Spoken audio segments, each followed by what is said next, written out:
Deuteronomy chapter 29, verse 5 says, During the 40 years that I led you through the desert, your clothes did not wear out, nor did the sandals on your feet. You ate no bread and drank no wine or other fermented drink. I did this so that you might know that I am the Lord your God. This is a season of 40 years that the Israelites, they lived in a constant state of lack. Let me say it again. This is a season that the Israelites lived in a constant state of lack. For everything in their life, what did they do? They looked up. God, food. God, meat. God, water. Everything. They didn't do anything. I mean, they never worked. Their shoes did not wear out. Their clothes did not wear out. I mean, think about it. 40 years. No shoes. The same shoe. It's still looking new. I'm sure some of the ladies here wouldn't like that.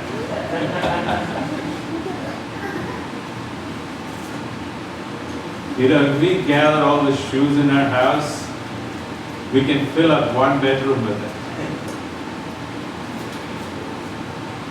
But for 40 years, every need of their life was provided for. Everything was taken care of. What happened when they crossed the Jordan? Everything was cut off. The moment they crossed the Jordan and even before they attacked Jericho, they ate of the land. They camped just outside Jericho. They ate of the land, and that day onwards, the manna was cut off. Everything was cut off. Now think about it. There was a season when God provided them with everything. They crossed over, they're going to take possession of the land. And God is saying, hey, no more of this. Now eat off the land.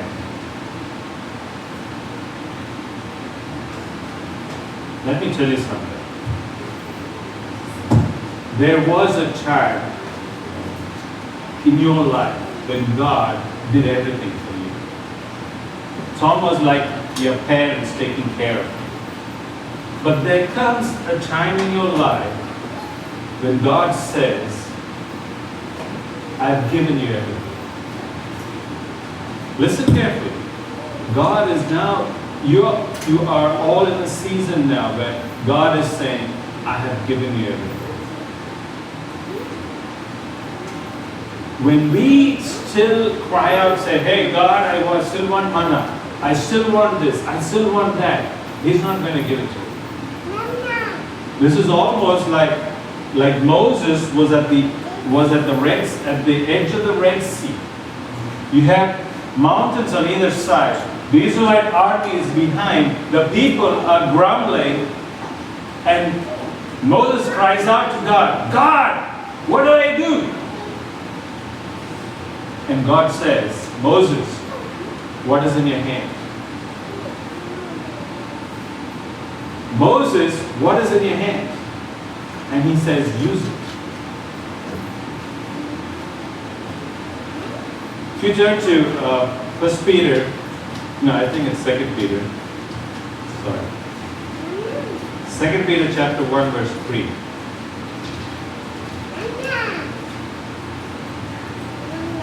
Second Peter chapter 1, verse 3 says, His divine power has given us everything we need for life and godliness.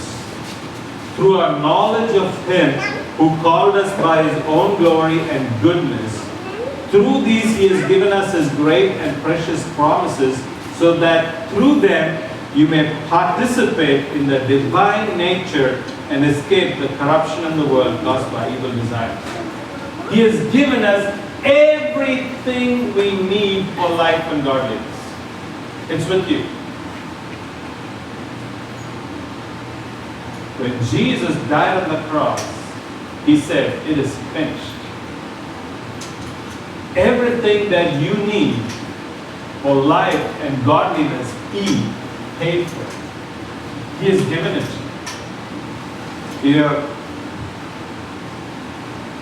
my son Kristen started driving, about a year ago?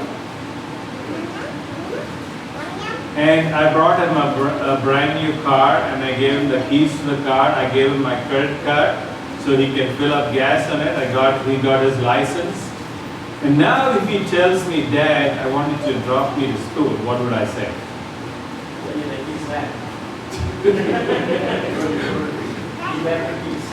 I have given him everything he needs. Why is he crying out to me? You get the point? God has given you everything that you need. Go and make disciples. All authority in heaven and earth has been given to me. Therefore, go and make disciples. He says, "I'm going to be with you." He has given us everything. He has done it all. He said, "It is finished." You know, we cry out every time like a lack. "God, pour out, God, this, God, that." Come on, get out of that mentality. That poverty, lack mentality, we need to get out of it. We need to see things in the spiritual. This land is ours. We are going to take possession of it. God has given it over to us. And He has given us everything we need to go and take possession of it. Stop crying out like babies. Grow up.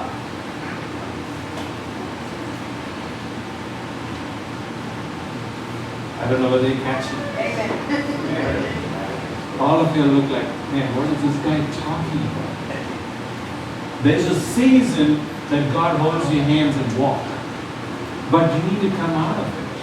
How long are you going to drink milk? Paul said, "How long are you going to drink milk? When are you going to eat some solid food? When are you going to act like a man?" Move on. Don't be in this poverty, lack mentality. You are not going to go anywhere. You are not going to make any progress because for everything is a God, God, God.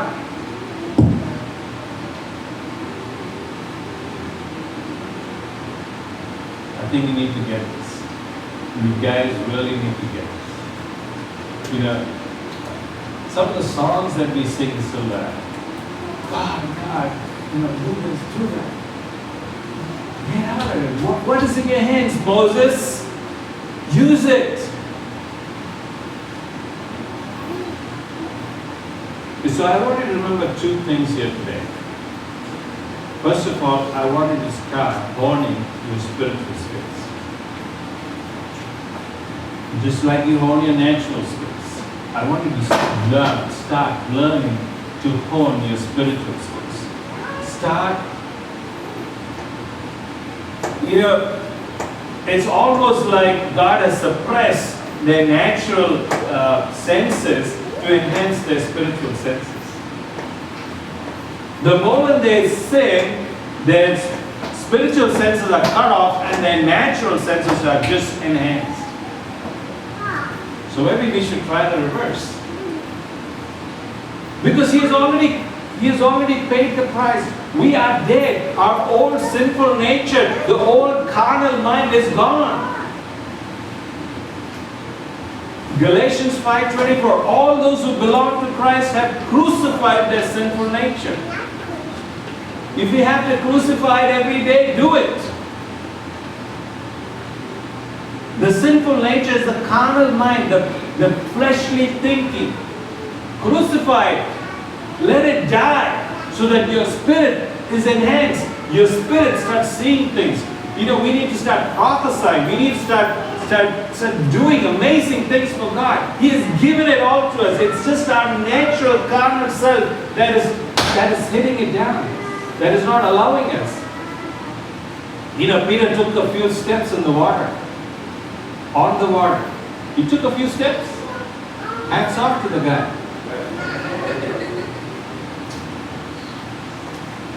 What put him there?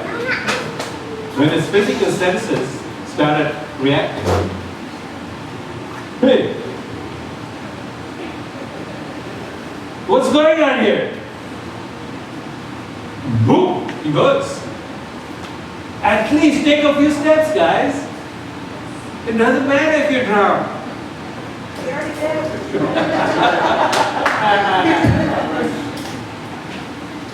Take a few steps. Baby steps. That's all we need. The more you start taking these steps, the more you're going to start seeing in the spiritual. The more you look at the natural, you're going to see the giants. You're going to see yourself as a grasshopper. You cannot go. So start changing the way you think. Start seeing things in the spiritual. Forget the natural. The world does that for you. Their whole thing is natural. But God, you look at the life of Jesus and how He trained His disciples. Every step of the way, He was telling them, hey, not the natural. Jesus, we got to pay taxes. Hey, there's a fish over there. Go catch him. And you find a gold ring in his mouth. And if I tell somebody something like that, think he's out of his mind. Right? Good to be there. So, when you start thinking in the spiritual, people are going to, you're crazy. Even this message may sound crazy because it's not natural. It's not normal. But God does not want us to live in the natural. He wants us to live in the spiritual. Start walking in the spiritual because that's what God wants every one of us to walk. I mean, He told His disciples again and again and again, guys, your hearts are hardened. Why don't you understand? How long shall I put up with you guys?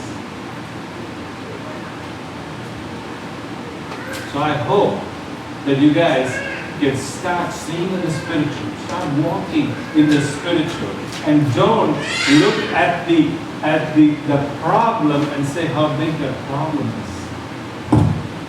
Don't look at the problem and say how big the problem is, how small I am. Just say, His divine power has given me everything that I need for life and godliness. You have it with you. Don't cry out to Him, God, this problem, that problem.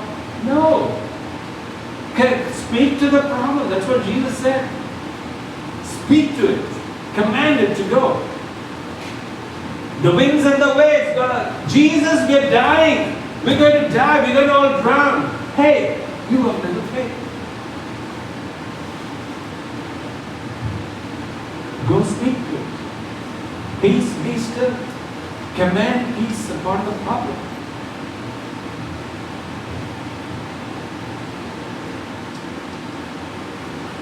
So, just remember these two things. If you forget everything else, just remember these two things. Start seeing the spiritual and stop living in lack. Stop acting like slaves in the desert. He's given us everything. That's why He's told you to go.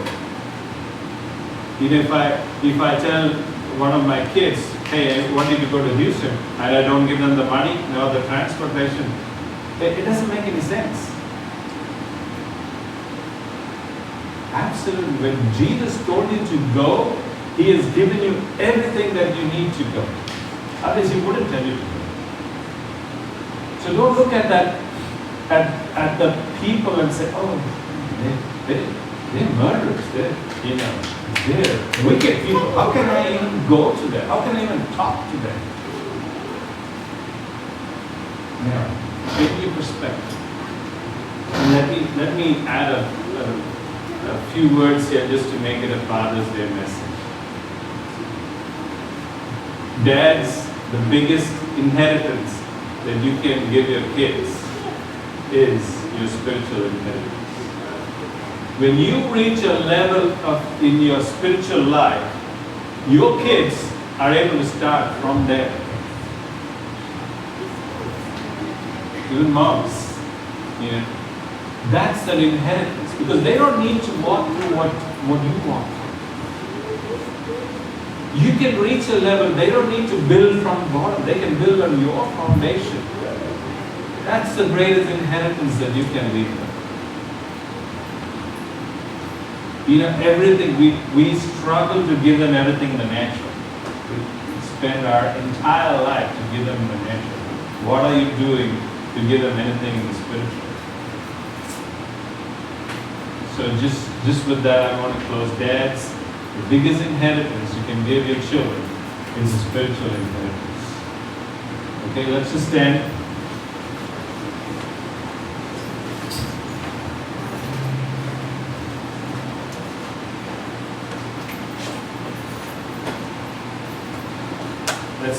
Let's just surrender ourselves to God.